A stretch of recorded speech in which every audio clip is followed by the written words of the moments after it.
The power of the soul, the powers of the soul are the memory, the understanding, and the will.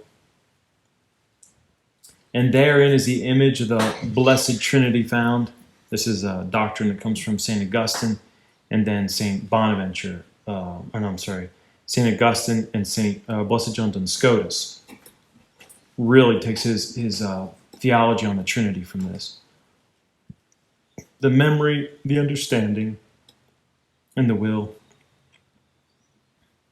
These powers of themselves are valueless and void of good till God, who made them, adorn and fill them with himself. He enlightens the intellect that it may know the truth. He enkindles the will that it may love what is good. And he gives to the memory to find its tranquility and joy in clinging to the good that is true. Unfortunately, so many people, and it happens with men, it's more common with women, but it does happen, they use the memory only to keep sucking them back into the past. Men probably into their vice, women into their wounds. Do you see? Men into their vice because they want to remember the filthy things that they did in the past, or laugh about the unvirtuous things that they did. Women, because of all the times they've been hurt.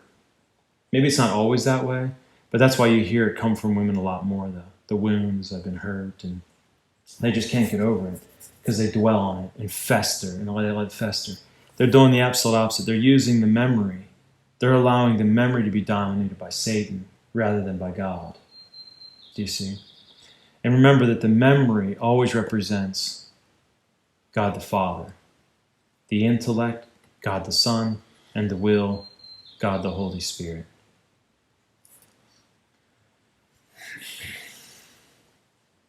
No single faculty can find its perfection alone without the concurrence of the remaining two.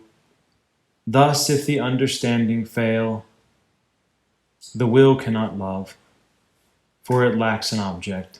Makes a lot of sense. When the individual starts to focus on their wounds, what do? It's woe is me. It's this person hurt me. There's no forgiveness in it. There's I'm the victim. And you just keep beating yourself up more and more and more until you're dominated by the thought. And without love, there can be no joy in good. And without the good, the memory likewise lacks an object to cling to, pondering upon love. Pondering upon and love. Don't know why I said it. The highest good is God, and he is also the fullness of truth. For all things are from him, and to him is their goodness due. God first set the world in being out of nothing, and then arranged its parts and adorned them. So likewise he first formed the body of man in the womb, and afterwards infuses it into a rational soul.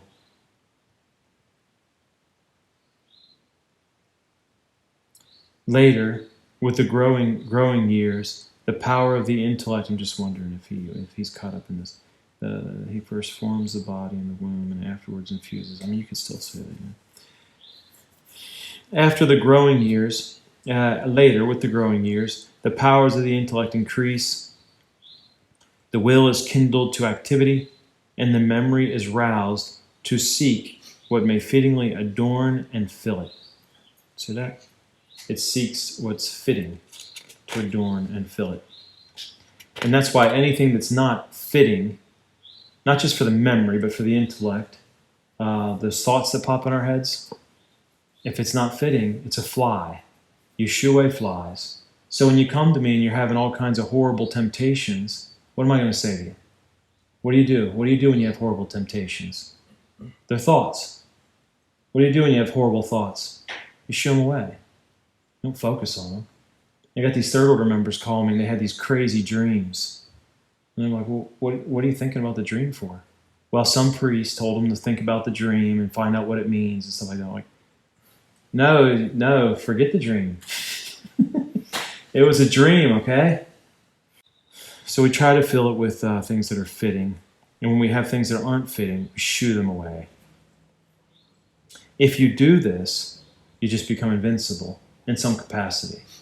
Because if the devil has no way to enter in, he can't affect you. But if you just let him in, then you're all distraught because you've got these temptations and you just keep thinking about them. And then what do you do about it? I mean, you got to shoo it away. The adornment of honestly, it's not that hard. It's not that hard. Even when the image is there and you're very attracted to it, it's not hard to just not think about the image. And you just could kind of do one of these things. You keep the image and the image keeps coming to you. You just do something else. It just goes. It just kind of goes past you because you could care less. Engage it. There you go. You just sinned and you're going to fall. Engage it. See if you're strong enough to engage it and see what happens. The devil's just waiting for you to engage it. You're going to fall. It's exactly that chapter of Asuma, right? Engage it and you will fall. He's stronger than you are. Thing is, we can beat, and that's where that David and Goliath thing comes in. We can beat the devil. Or it's better to say this, he can never beat us unless you engage him, because he's stronger than you are. So if you actually engage him, then he'll win. But if you don't engage him, he can't beat you. Do you understand the difference?